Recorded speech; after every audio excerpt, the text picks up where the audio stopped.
Hi everyone, welcome to the Superhuman Switch podcast. I'm your host, Saf.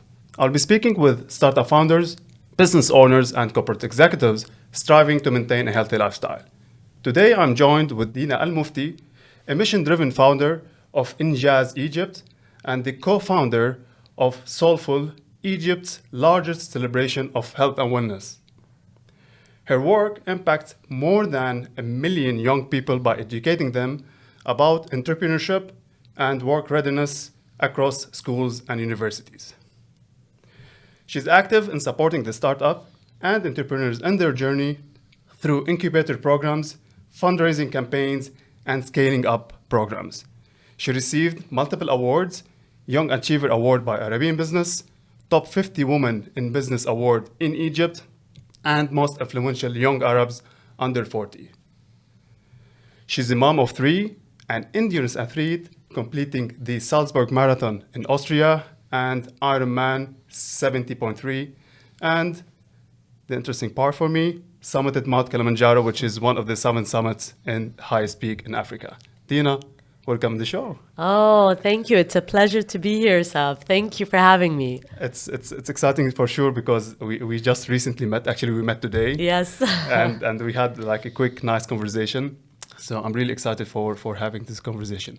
Let's start by having a little bit to know more about INJAZ and the mission of INJAZ, of course, and maybe also we can take us through the Soulfull. Yes, absolutely. So a background on INJAZ, I actually had the opportunity to launch it as a pilot program when I had just graduated from college. And basically the essence of it is bridging the gap between the needs of the workplace and basically what's coming out of the education system. So we're all about promoting a culture of entrepreneurship from a very young age, promoting programs on financial literacy, and promoting programs on work readiness skills. So all things that traditionally have not been taught in schools and which are absolutely essential in the workplace today. And so this has been like an extremely like monumental shift in impacting students from a young age, where we are able to deliver these programs starting from middle school, high school, and then to university. Mm-hmm. And we've seen the impact it's had on the students that we work with, the shift that's happened, and the connection that they've made with the volunteers that come from the corporate world to deliver these programs to the students in schools. And that connection has been absolutely amazing. Even over the years, we've seen students graduating university and working at the companies where their volunteers and mentors used to teach them. That's amazing. Yeah, and so it became almost like a real community feel between the corporate world and the schooling system and the universities, bringing people closer, where the volunteer would actually be able to transfer, not only deliver the program, but transfer that practical work experience to the student from a young age. So this is what you need to be aware of. This is what you need to prepare yourself for when it's time for you to graduate and get a job. And so that was one aspect. The other aspect is a lot of our graduates caught the entrepreneurship bug at a young age, having gone through our programs that are very experiential. And many of them got very excited about the idea of starting their own business, but really didn't know like how to start the registration process, where to get seed funding, where to get support. And from there, almost 13, 14 years ago, we started one of Egypt's first accelerator initiatives, where we'd help seed fund the entrepreneur's startup. We'd help them with registration. We'd help them really take that idea and bring it to reality. And through that, we're able to launch almost 100 startups and help them to scale and grow. And on the program levels at schools and universities, we're able to impact close to 1 million students. That's amazing.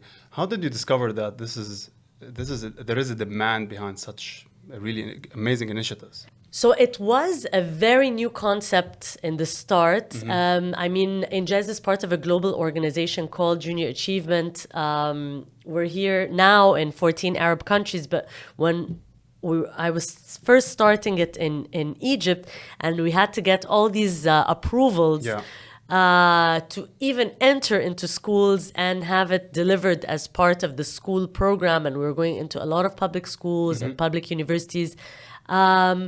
It was a very, very new concept for the ministries to accept something that is not actually from within their system and within their curriculum. Exactly. It was seen as something very outside of that.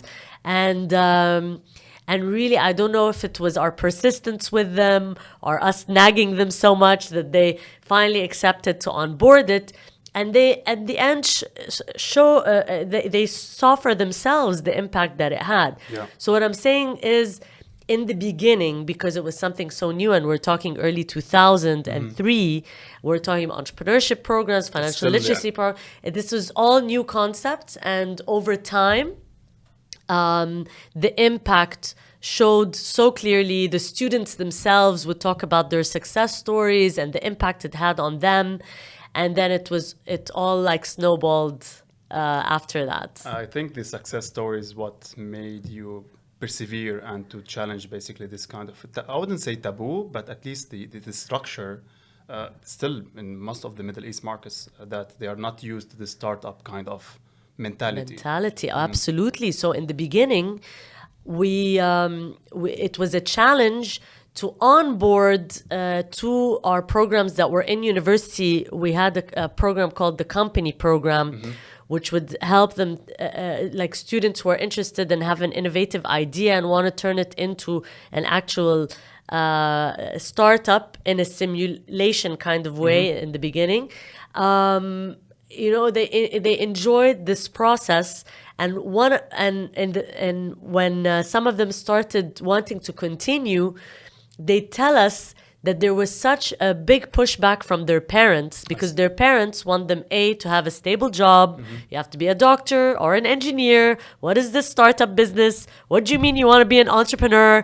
This is not why you went to school and we spent all this money on your education. So this is actually what was the feedback we were getting from a lot of those young entrepreneurs in the beginning. But some of them were so determined and so driven and unstoppable, really, that they, despite their parents' disagreement with this path, took it on.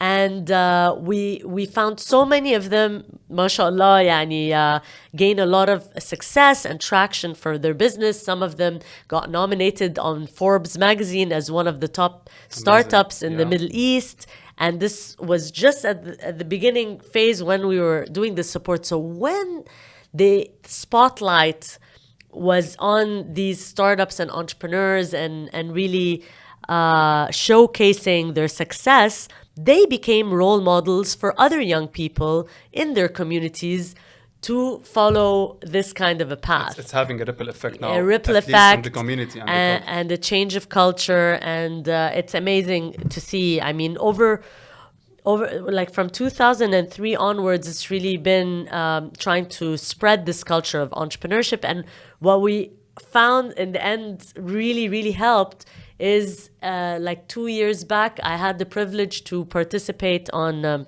Egypt's version of Shark Tank. Yeah. And when startups were showcased in the media in such a big way and they're pitching to investors, this was huge. This was able to change a lot of cultural perception on the side of a lot of parents who had viewed this before as something. No, you don't. You need don't. More stability, more. They did not. A lot of families did not encourage this path at all, and it was incredible to see after years of, spreading this culture. And especially I saw the shift happening after that show. It was such a popular show. A lot of people watched it. And like these entrepreneurs almost gained a heroic status in society. Exposure. Yeah, the real change makers. That's true. I read recently a study showing that the Shark Tank or other similar programs open the eye on the kind of startup or the mentality, at least when you stand out, you pitch, or even to negotiate. And some of them, they were successful. So this is, I strongly believe that the Arabic version or the even in another country, it's having such an impact. Of course. So it's really a great initiative. And before we move to the soulful activity, because it's more to the fitness and wellness, what made you have this kind of transition towards fitness and wellness, connecting it with the concept of INJAZ? So the transition was very a smooth one, really. I mean, I'm the chairman of INJAZ and I manage the organization strategically. What Soulfull is a true passion project of mine, because the wellness journey has been part of my personal growth journey over the years since, from a very young age. And it was part of something that really, really helped me in my own entrepreneurial journey of building a team and growing a business, growing an organization. It helped me with my mindset, with the way I perceived and thought about things. It helped me in very challenging times and made me grow as a founder, as a leader, and I would travel to different places to go on retreats and to experience, different wellness events. And I was so excited to bring this concept and always wished to bring this concept back home to our community in Egypt. And so I had the opportunity when I met my co-founder, and we decided to host one of the first wellness events in Egypt.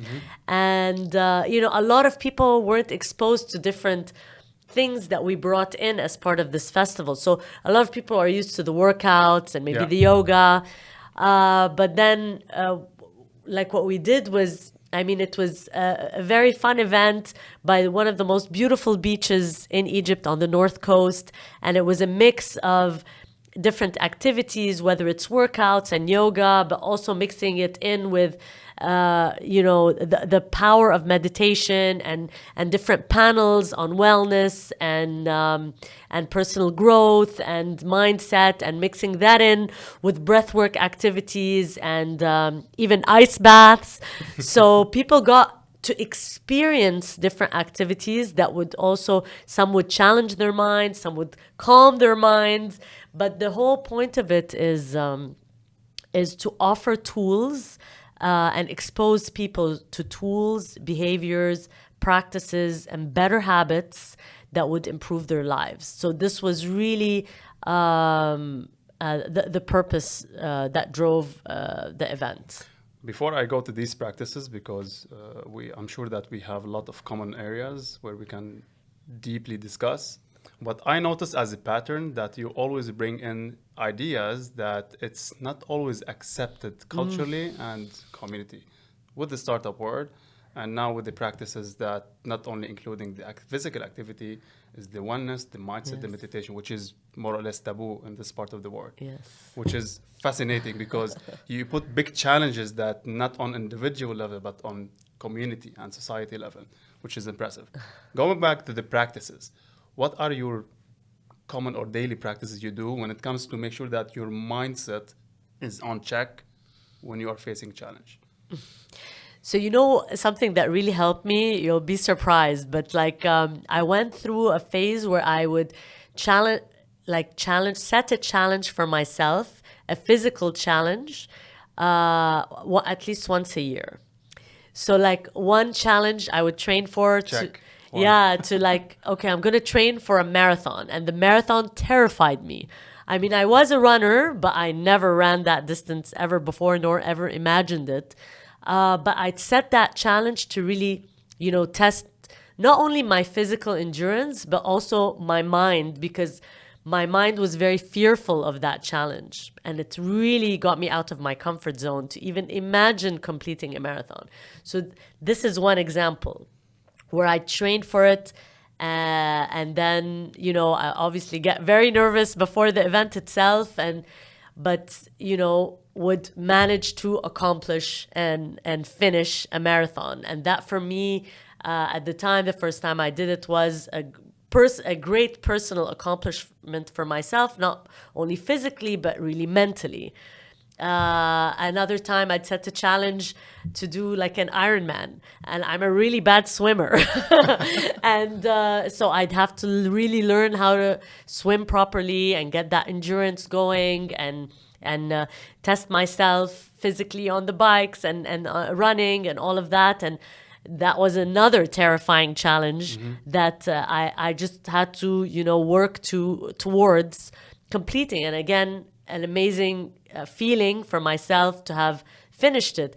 And when you set challenges for yourself that seem completely out there and like almost impossible, and you actually work towards accomplishing them, I think it does something neurologically in your mind where something goes off and you go, okay, this was impossible. I saw this as impossible before, but I worked towards it, and I overcame that challenge and that fear.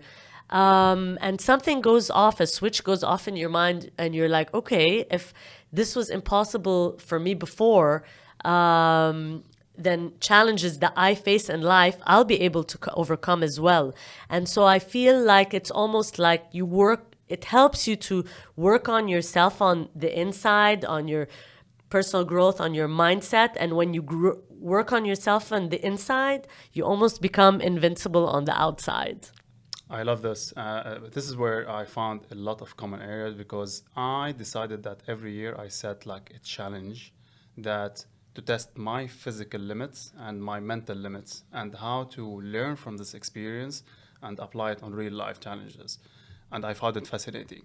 And this is where I was really interested to discover, and you presented it very well, about to see yourself as a limiting belief, and based on this activity, I have achieved it.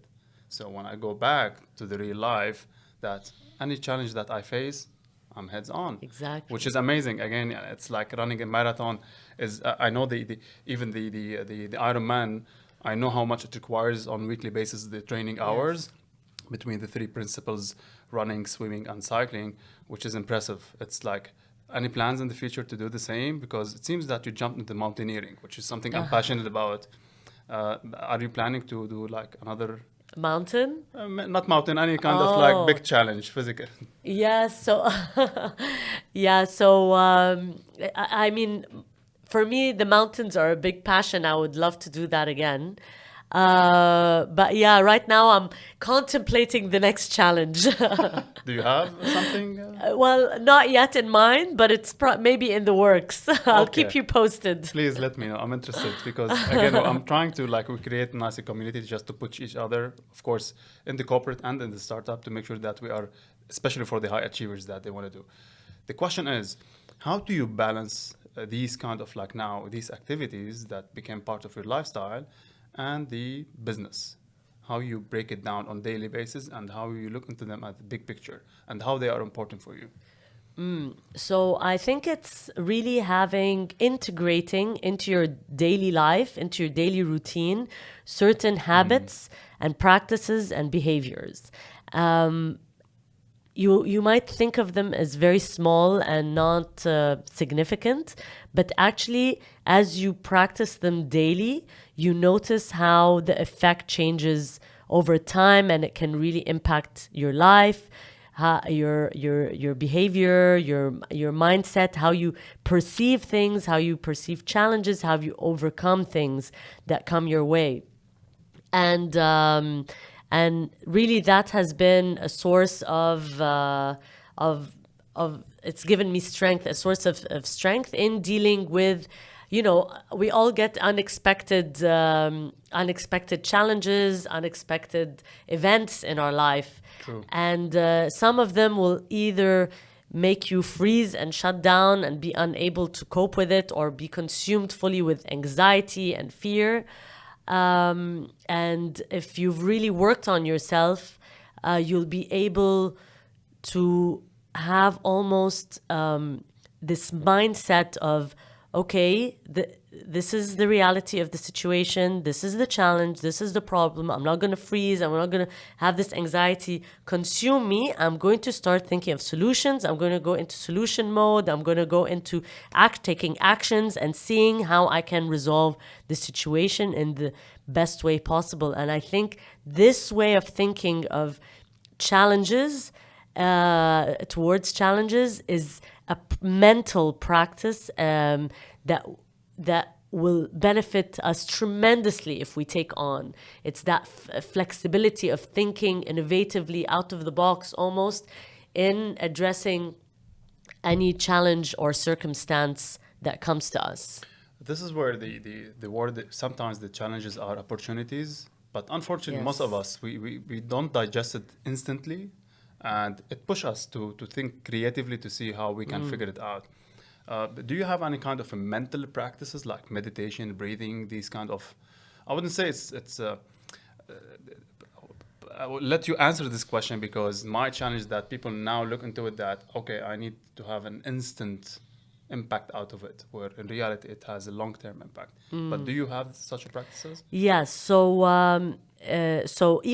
scientifically, there's so much research on this topic that when we're consumed with anxiety and stress over certain situations that we're handling, our brain waves go into a brain frequency wave pattern called high beta. And when we're operating in that brain wave pattern for an extended period of time, this affects us not on a mental level, where you see a lot of burnouts happening and people consumed, physically consumed with, dis-ease, where your body is in dis-ease, it causes disease. Yes. And it's a connection between your mind, when you're operating from these very stressful brainwave patterns and consumed with thinking, overthinking, anxiety. This is a mental program, almost like you can think of your brain as a computer, and the software that is running is all to the negative and to the stress, and that basically goes into our subconscious mind and our body, and can take the form of physical ailments, anything from that to disease. And that's what we need to realize, that sometimes we need to be aware of our thoughts and our thought patterns and the software program that's running in our minds.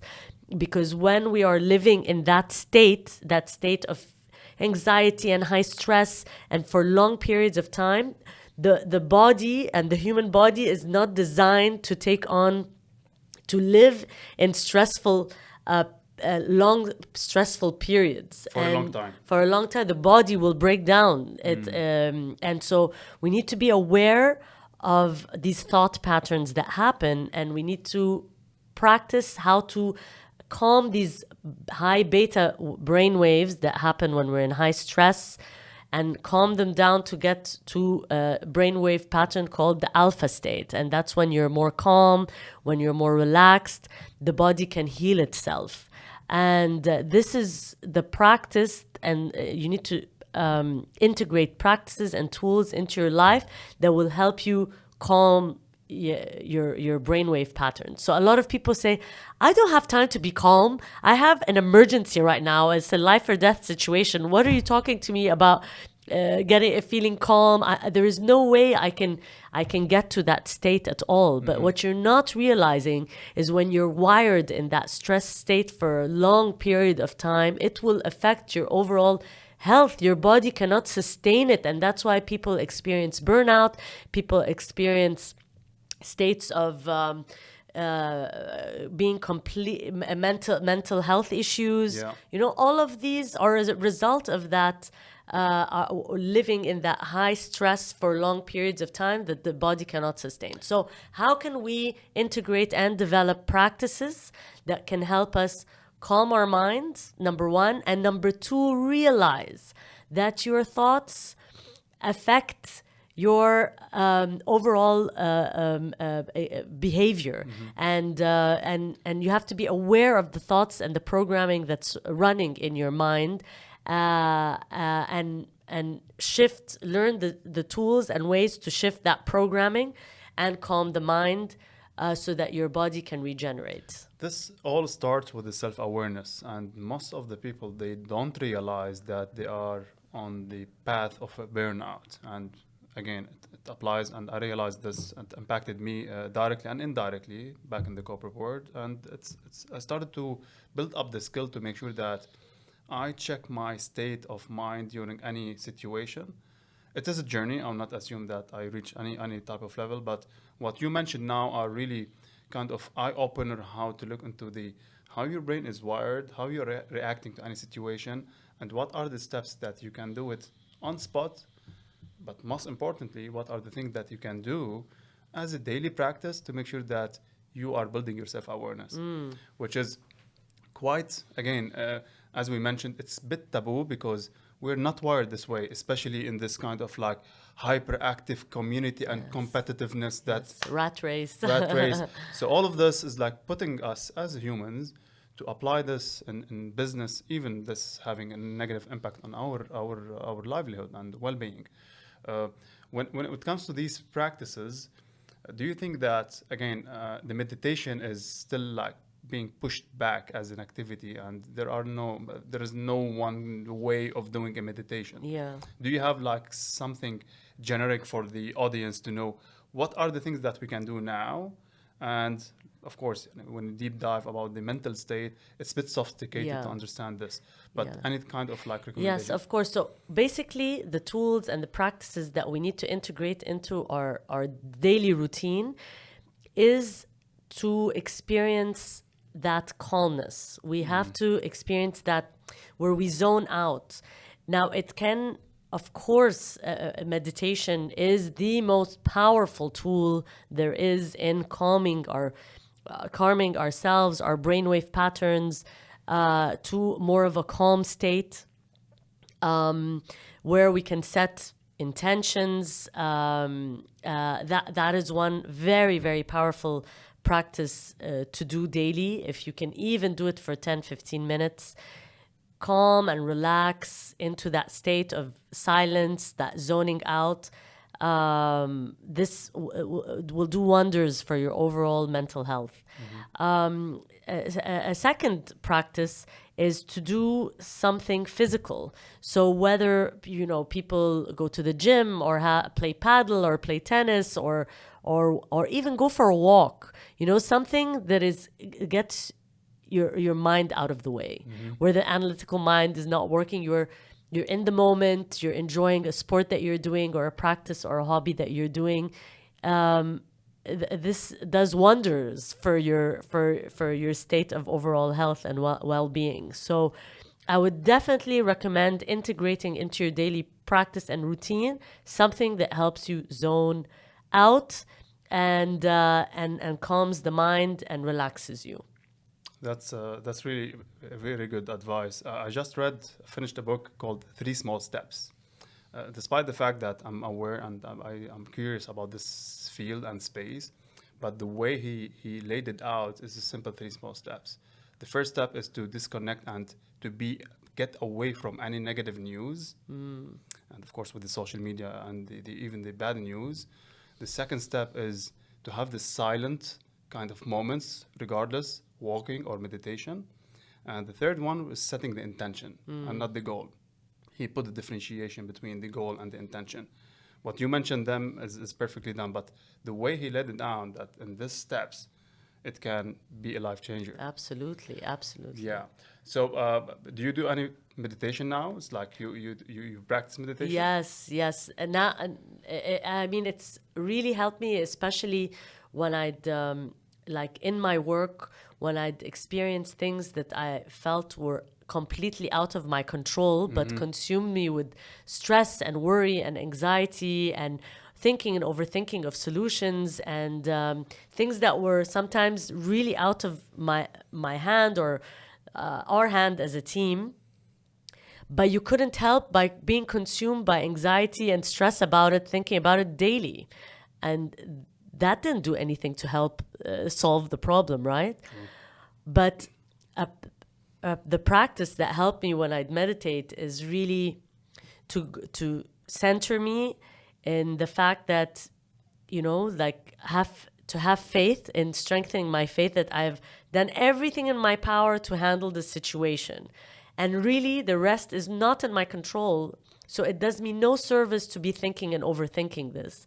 So what really helped me as a practice is in that silent moment, in that meditation, in the breath work, in taking deep breaths and getting like very centered in yourself and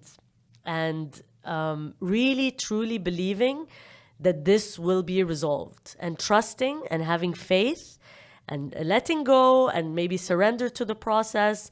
But I stay in my heart more than in my mind that this will be resolved. And it really strengthened my faith in that surrender. And when I was really in that space of in my heart and not in my mind, overthinking and thinking and overthinking, I promise you, the wonders it has done in resolving issues, I was even in a state of disbelief. Amazing. What was the lowest and most challenging situation you faced?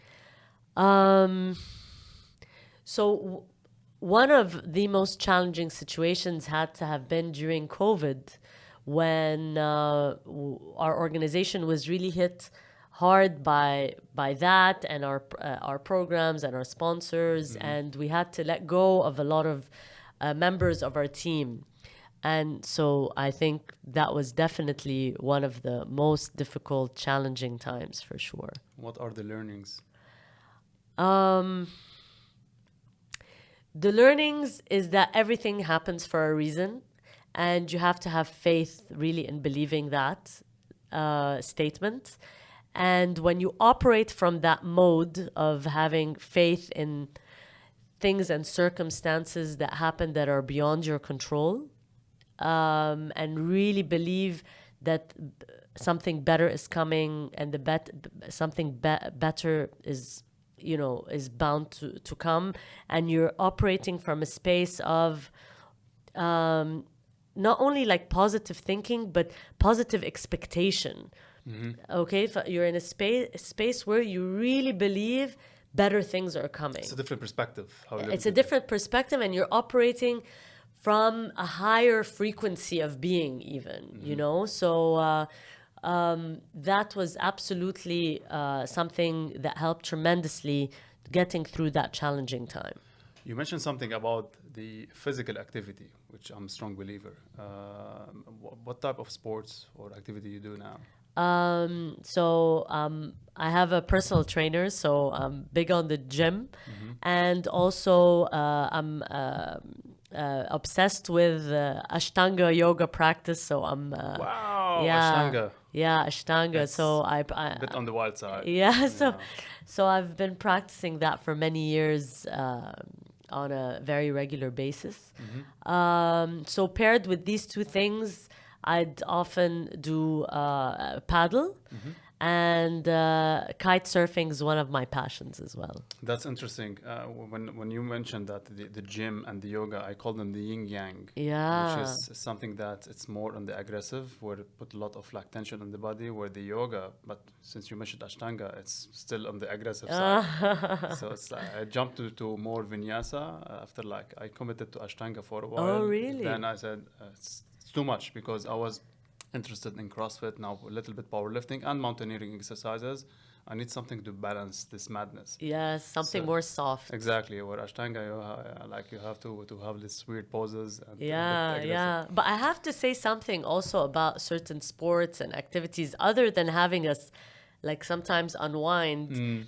Also, like learning new sports, learning new activities that you Love it. you don't you don't have the skill set of, and it might be seen as intimidating in the beginning, but then you take lessons and you learn it, and you start getting good at it, and that's the best feeling ever. Like, that's how I felt with learning to kite surf. It was absolutely impossible for me to even envision myself in the beginning. Like, it looks so cool, I would love to learn how to do that, but then you start the lessons and you're dragged, and you fall off a million times, and you're dragged in the water a million times. But the sport reflects life in a way that, you're determined. I'm not leaving this practice till I get on that board. And you keep going for it, and just one small step at a time, you get better. You once find yourself finally, moving along the water, and then you fall, but then you get up again, and you get up again and again, and you fall a million times until you're finally on that board, and you're kiting, and it's the best feeling in the world. And it really, I feel sports in that way reflect also a lot of things in life. I cannot agree more with this statement, because again, sportsmanship is a reflection of life and the other way around. I'll share with you a book. It's called The Dip. Is if any activity that applies in sport and even in business. It's called by Seth Godin, where everything starts with an excitement. And this kind of like, okay, you start at the beginning with like high motivation, then you have this dip where all these challenges and, I cannot do it. Then you have the uptrend of it where you become like more, okay, in control, and you know exactly what you're doing, which is amazing. And the application, as you mentioned, in life and business, it's similar. There will be traction at the beginning, persistence, consistency, and what you mentioned in INJAZ and Soulfull and all your activities. If you look into the pattern, identical. Yeah, it's the same journey. Yeah, exactly. What's next? So basically, like we were talking about the entrepreneurs, I've worked with a lot of entrepreneurs who have really experienced a lot of burnouts, and they come for guidance and they come for support, and a lot of them go through very challenging times, and they need support, and they need mentoring, and they need guidance. And like we discussed, also the passion I have for the importance of personal growth and working on our mindset and integrating habits and behaviors and systems in our lives and in our routines that can help us to overcome certain challenges that we face in business, and integrating these two things through like a coaching, an online program for entrepreneurs and aspiring entrepreneurs who are at early stage and growing their business. So I have a digital program. It's called Mentor Me. It's online, and it really helps support entrepreneurs on their entrepreneurial journey. And it offers coaching and guidance as well. So I've really gotten into enjoying coaching a lot of entrepreneurs on the mindset piece. It's a big passion of mine. It's something I think all entrepreneurs need to integrate and develop within themselves, because this is what's going to make them a better founder, a better leader, and it's absolutely going to help them as they grow and scale on in their entrepreneurial journey. What keeps you going with this? Because it's something that benefit others, but what keeps you going? What's your switch by giving this momentum to this community? I mean, it's exciting. Who wouldn't be excited when someone comes up to you and says how this has really helped them or affected them or changed a mindset that they had or a belief that they had? I think that's the most really exciting part. And like spreading these messages, because we know it works. I mean, we experience it, we live it, and we see the impact and the difference that it makes. And you just that is what drives you. You want to spread that message that these things work to as many people as possible, so they can experience a shift and change in their lives for the better. What's your message to the young entrepreneurs or the entrepreneurs want to be? not the wannabe in a negative connotation, but at least the yes, driven, the aspiring. yeah, the aspiring entrepreneurs. Yeah, definitely. I would say, again, is work on developing yourself on the inside. Your mind, body, soul. Work on developing your mindset. When you work on yourself on the inside, again, you become invincible on the outside. I love this. It's well summarized. Dina, again, it's really amazing chat. I really enjoyed it. Likewise, thank you. Where people can find you? So definitely reach out to me on Instagram, and I'll share with you also the handles for the Mentor Me program if anyone is interested to join. Definitely reach out online, and we'll be happy to connect. Amazing. Thank you for joining us on the show. Thank you so much, Saf. What a pleasure. Pleasure is mine. Thank you for tuning in. If you have any comment, any feedback to improve on the show, I'm all listening. You can reach out to me. I'll put the handles there. Dina, thank you very much. Thank you so much. Pleasure. Thank you.